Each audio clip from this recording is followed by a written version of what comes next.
AAA.info.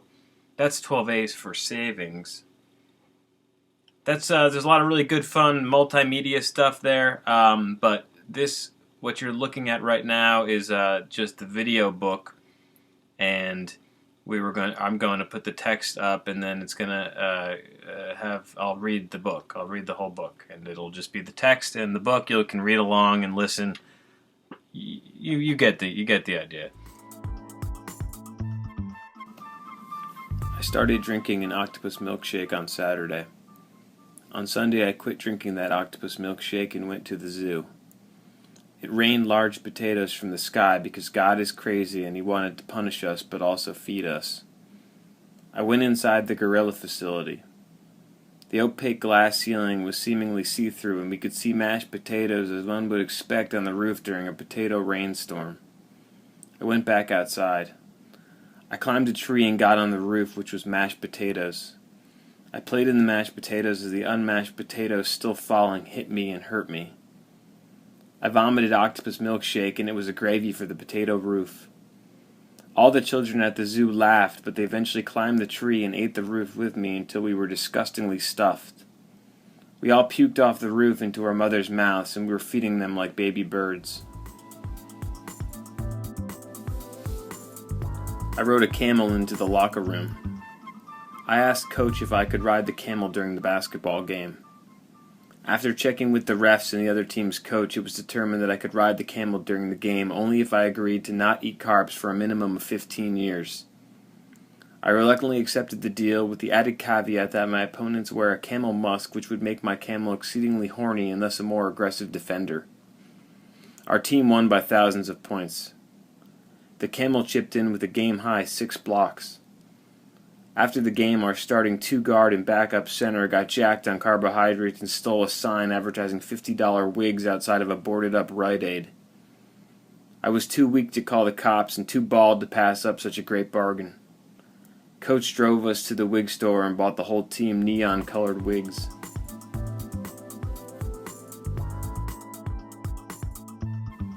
I ate about 5 slices of pizza because the weather was perfect. The power of pizza is big, and there's only sunshine when you order a pie. My local barber doubles as the pizza man at night and makes a hot pie. It's interesting how fast and without warning a barber can change into a pizza man when the night comes calling. Night is the only part of the day when anything is possible. My local barber cuts my hair real nice, but at night he supplies the hot pies till the cows come home. As the pizza man, he is sure not to mix business with pleasure. You won't get very far ordering a pear pizza on his watch. As tempting and delicious as it sounds, none of the hair my local barber acquires ends up in his pizzas. He stores it in large vats labeled by the 4 temperaments of the heads of the people he chopped it off of. He assures me I am not phlegmatic. I chopped off my feet and sewed on amphibians.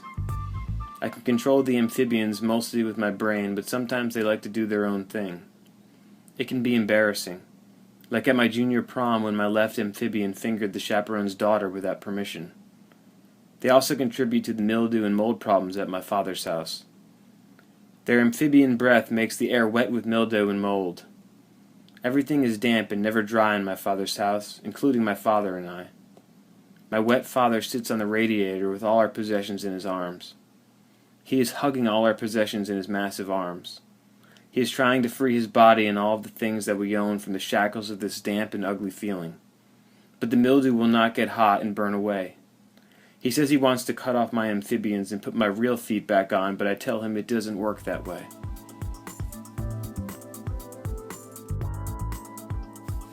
Around Christmas, my stepbrother died in a horrible gardening accident, so I turned him into sausage. A garden is nothing if not a secret world of danger, what with all the poisonous insects and sharp tools. I wish sausage could grow inside of me. I wished there were sausage eggs I could swallow to grow sausage inside my stomach. I could poop or vomit the sausage and that would be my food. We are all capable of producing enough food right inside our own bodies. I like to think about how we change as people. We are different people all the time. I like to think that Christmas me is the best me I can be. My family is a bunch of ruthless cannibals. When we were young, my stepbrother threw a book at my chest and I still have an indentation from the spine. It's where I keep my change purse. I hot glued it right in there.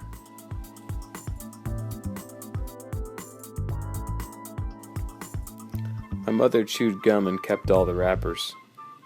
She wrote love poems to Gravity on the paper wrappers and put them in her purse. Each love poem was exactly 7 words long. Like the water going down so slowly. I'd fall because I know I can. Those were just 2 of the poems. I love my mother, the chronic chewer of gum and author of at least 1,000 tiny poems inspired by gravity. When she died, she gave to me to give to God the collection of poetry. I joked that God would not be able to understand them because the concept of gravity did not exist in heaven. My mother laughed and told me I was wrong. She told me that that would be the exact reason they'd be a big hit. But then her tone changed and she told me I had to transcribe them and burn the paper wrappers. That God would be offended as he did not approve of chewing gum.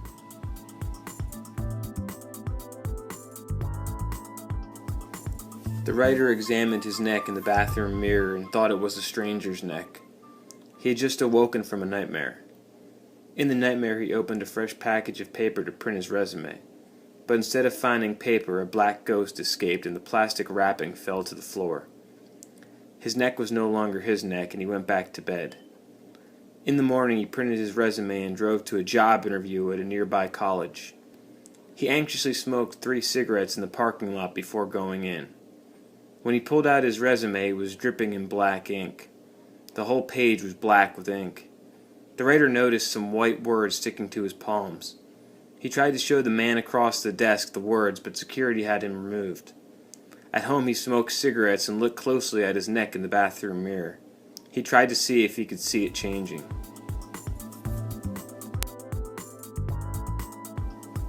The boat was a mess.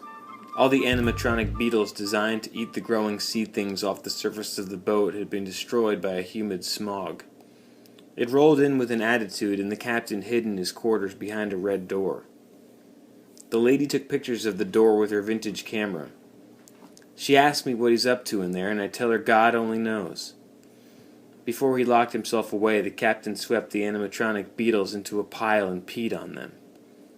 I asked the lady why she is taking pictures of the red door and she tells me she's trying to create a coincidence. She says he's more likely to come out if a coincidence is involved because coincidences are the most impatient phenomena. I don't challenge her odd logic because the lady is beautiful and I am in love. We sit quietly and look at the humid smog sweating over some other boat off in the distance. You had to fucking do that, didn't you? A gang of single-celled organisms attacked the kindergarten. They used a miniaturized nuclear device and wiped it off the map. 62 children and 5 adult teachers died a painless death in a great white flash. The government investigators had no idea how they got the little WMDs, and the scientists had no idea how they developed the intelligence to pull it off. The rest of us simply wondered how anyone or anything could be so heartless. I played a toy piano and watched the news on CNN. It was a single-celled suicide mission, so there was no one to talk to except the victims' families who mainly just cried. The single-celled organisms were found to be wearing black satanic t-shirts. However, the satanic t-shirts were eventually determined to be a virus attached to the torso of each cell. I tried to play a pretty melody on the toy piano, but my fingers were too fat for the tiny keys.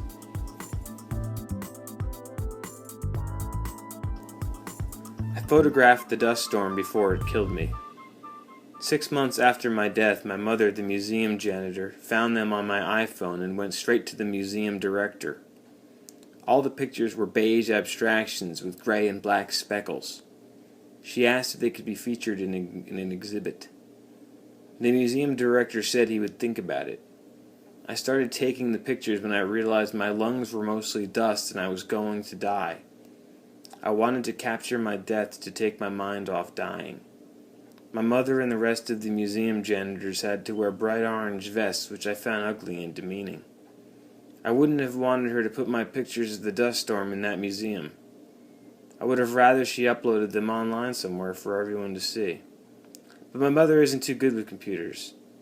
The museum director agreed on a small exhibit, and it debuted on what would have been my 30th birthday. It feels good to sweat in the sun, he thought. He was jogging at noon on a Tuesday because he had been fired from his job at the knockoff shoe plant for painting Nike swooshes on every third pair that passed him on the factory belt. The boss asked him what he was doing, and he told him he knew people would know they weren't buying Nikes, but maybe it would feel good to pretend. The summer sun drained each cell in his body as he thought about the conversation. He thought about how the boss had laughed at him. He thought about the sound of the boss's voice when he fired him. His voice had the tone of a sympathetic favorite, and he could hear it crunch beneath each footstep. The running turned into the manic culmination of suppressed pain and was no longer exercise. He stopped at a store to buy Gatorade. He drank it in one sip and thought about how he didn't want to jog home.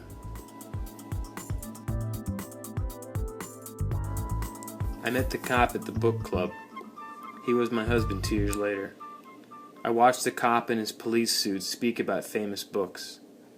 The bad lighting of the book club's basement space made his hair seem worse than it really is. His hair is shiny like an otter's fur, but in a good way.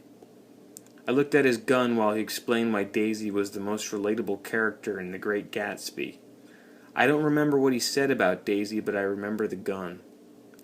The cop is retired now and owns only books and not guns. He was something of a Renaissance cop, if there is such a thing. He often spoke poorly of his fellow policemen. The cop told me there was no difference between not reading and not being able to read. I disagreed for obvious reasons.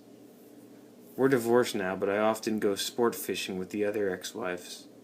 We trade fond memories as we hook marlins in the deep blue sea.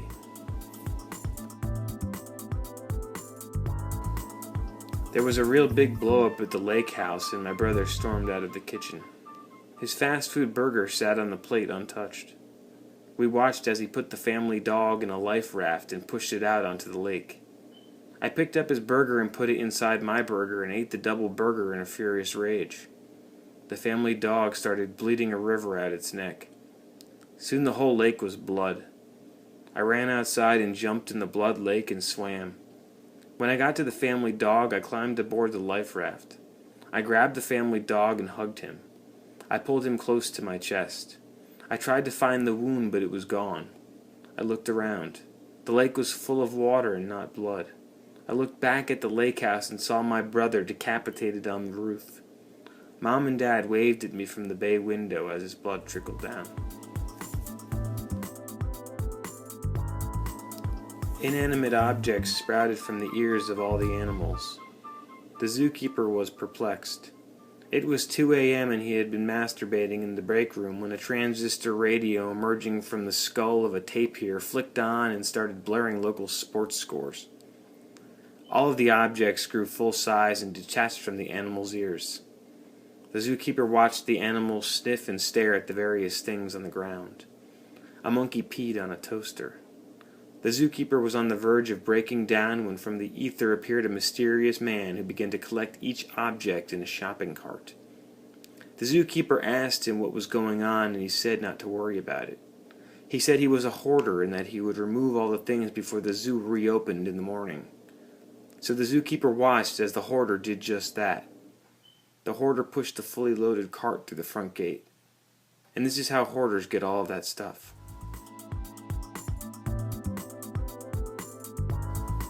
My dad didn't care about golf. He was a local poet who wrote poems inside the stalls of every public bathroom in town, even the ladies' rooms. All of his poems were either about me or Mom. One of his poems about me ended with the line, "Golf is God and confusion is the ghost of sports." I was a champion golfer. One day we were drinking martinis at the country club, and I asked him about that poem, which was currently on display in the second stall of the Olive Garden men's room. He took a long sip of his martini and told me it was difficult for him to recall particular poems, which made sense since he regularly changed and replaced them. He had an unofficial agreement with most of the local businesses. He said something like, "I switched golf to antiquing, and that poem is about Mom now. Mom never went to antique shops, but I didn't feel like arguing. It was a beautiful day." I turned the lights on and off. I had to make sure there was nothing but energy in the walls. When I was a kid, there was a sadness in the walls. Hitting a light switch could induce a weeks-long depression for my whole family. My father was especially prone to picking up the sadness when it escaped with the light. Our energy bills were outrageous. Now I have a family of my own, but these walls are the same. When I bought this house, we replaced the new walls with the walls from when I was a kid. My father did not approve. He said it was too risky and that the sadness never really leaves. He said regardless of how much money you give the energy company, it will remain. I thanked my father but told him not to worry. I told him I'd rather have a family sadness than an unknown one. I carried the new walls into the forest and I shall return to check on them soon.